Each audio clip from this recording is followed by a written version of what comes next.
મોરબીમાં ભારે વરસાદને લઈને વીજળી ગુલ, રસ્તા તૂટવા તેમજ ફસાયેલા લોકોના રેસ્ક્યુ કરવા સહિતની કામગીરીને લઈને પ્રભારી મંત્રી પ્રફુલ પાનસેરિયાની અધ્યક્ષતામાં મીટિંગ યોજવામાં આવી હતી અને તમામ નુકસાન અંગેની માહિતી મેળવી અને આગામી સમયમાં ડેમેજ કંટ્રોલ માટે કરવામાં આવનાર કામગીરી અંગે પ્લાનિંગ કરવામાં આવ્યું હતું। આ સાથે જ રેડ એલર્ટમાંથી બહાર નીકળ્યા બાદ મોરબી જિલ્લામાં સાફ સફાઈ અભિયાન પણ કરવામાં આવશે, જેમાં મોરબી જિલ્લાના દરેક પાલિકામાંથી વહીવટીતંત્રના અધિકારીઓને મોકલવામાં આવશે તેવું પણ જણાવવામાં આવ્યું હતું। 2 દિવસથી મોરબી જિલ્લામાં મુશળધાર વરસાદ પડ્યો છે।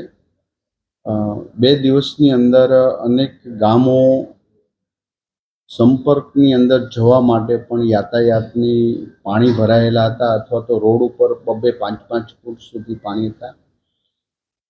મચ્છુ ડેમ એક જ્યારે હોનાર જ બન્યું હતું ત્યારે પણ એટલું પાણી નહોતું છોડાણું, એટલું 2 લાખ ઉપરનું ક્યુસેક પાણી જ્યારે છોડાણું હતું ત્યારે મેનેજમેન્ટે પણ દિવસ રાત અમારી કલેક્ટર ટીમ, ડીડીઓ, પોલીસ, તમામ તંત્ર એક સાથે રહ્યું અને ઓછામાં ઓછા લોકોને તકલીફ પડે એ પ્રમાણનું પ્લાનિંગ કર્યું હતું।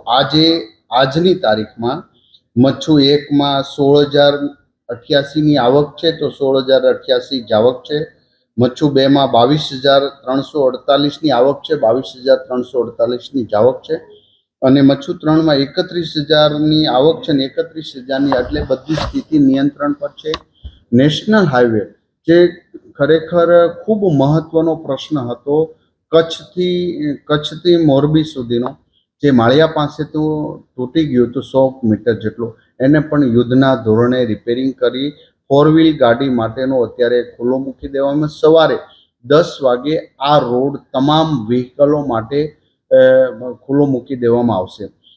વાત રહી કે હવે પાણી ઉતરી ગયા પછી જે સર્વે છે એ સર્વે પણ તત્કાલ 2 દિવસમાં થઈ જાય। જેને સહાય મળવાની હોય ગવર્મેન્ટ યોજનાની એ પણ સરસ રીતે પ્લાનિંગ કર્યું। અત્યાર સુધીમાં અમારે 29,000 જેટલા ફૂડ પેકેટનું વિતરણ કરવામાં આવ્યું હતું અને જે આગાહી પહેલાં એટલે કે 25 તારીખના સાંજ પહેલાં જ્યારે ટ્રોલી પલટી ખાઈ ગયું હતું, જે 8 લોકો મિસિંગ થયા હતા, એ પરિવારની દુઃખદ ઘટનાના સાથે અમે એમને હૃદયપૂર્વક શ્રદ્ધાંજલિ આપીએ છીએ। એમના પરિવાર સાથે અમે સાંત્વન આપી અને અમારા બધા જ MLA કાર્યકર્તાઓ એમને મળ્યા છે। એમને પણ મૃતકના પરિવારને પણ 4 લાખ રૂપિયા જેટલી સહાય જે મુખ્યમંત્રીશ્રીના આદેશ પ્રમાણે થયું હતું એ પણ એમને મળવા પાત્ર છે અને ટૂંક સમયમાં અમે એમના ઘરે અમારા સરકારી તંત્ર પહોંચાડશે। મોરબી પ્રોપર નગરપાલિકા, ધાંગધ્રા, વાંકાનેર, આ બધી જ નગરપાલિકાની અંદર 5 દિવસ માટે કલેક્ટર ઓફિસથી એક મુખ્ય અધિકારીને ત્યાં રાખવામાં આવશે। તમામ પ્રકારનું ક્લીન, મોરબી પણ ક્લીન થઈ જશે એ ત્યાં સુધીના આ અધિકારીઓ એનું મોનિટરિંગ કરશે।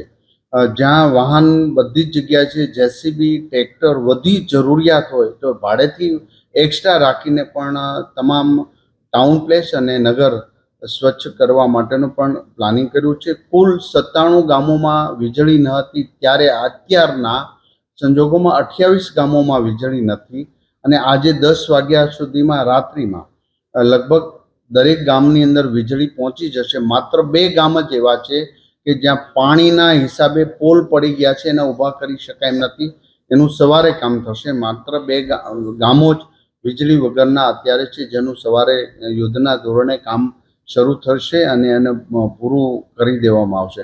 ત્યારે DGVCL, તમામ RNB, રોડ ડિપાર્ટમેન્ટ બધા સાથે સંકલન અત્યારની મિટિંગની અંદર હવે 3 દિવસ માટે તમામ સ્વચ્છતા, રોડ રિપેરિંગ અને જ્યાં તકલીફ આવી છે એ બધા જ બાબતનું, આરોગ્ય બાબતની ખાસ કરીને તમામ પ્રકારની દવાઓનો સ્ટોક અમારા PSC CSC સેન્ટર પર સ્ટોક કરવામાં આવ્યો છે। એક પણ દવાની ઘટ અહીંયા નથી અને નેશનલ હાઈવેના પણ અધિકારીઓને બોલાવવામાં આવ્યા હતા।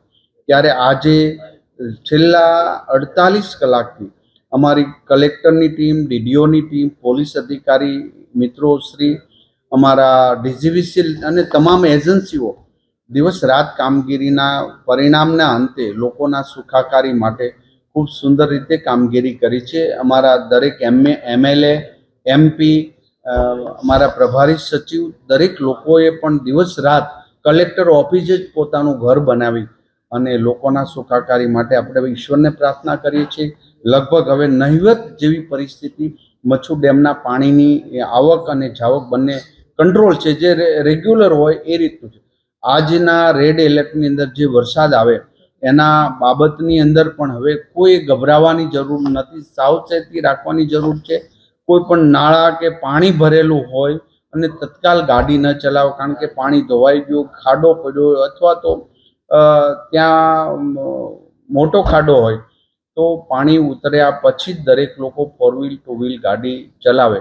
લગભગ દરેક ગામોની અંદર અમારી ટીમ સરસ રીતે કામગીરી કરી રહી. આજે છેલ્લા રેડ એલર્ટ પછી આજે અમે રાહતનો શ્વાસ એટલા માટે લઈએ છીએ કે લગભગ મચ્છુ ડેમની અંદરથી પાણીનું એકદમ ઇક્વલ થઈ ગયું છે અને રેગ્યુલર નદીની અંદર પાણી વહેવા માંડ્યું છે. આ 3 દિવસ થયા પછી કાલ ને પરમ દાડેથી ખેડૂતો માટેનું જે મેં ખેતરો જોયા છે, બધા ખેતરોમાં 1-2 ફૂટ જેટલા પાણી ભરાયેલા છે. તો આ ખેડૂતો માટે પણ સર્વે કરી અને જે એમની ઇનોક્યુમ પોલિસી છે દરેક જિલ્લા માટેની, એ પ્રમાણે ચોક્કસ પ્રમાણે જે સરકારના નીતિ નિયમો પ્રમાણે જે સર્વે થશે એ પ્રમાણે પણ અમે સર્વે કરવાનો અત્યારે જ આદેશ સૂચના આપી દેવામાં આવી છે.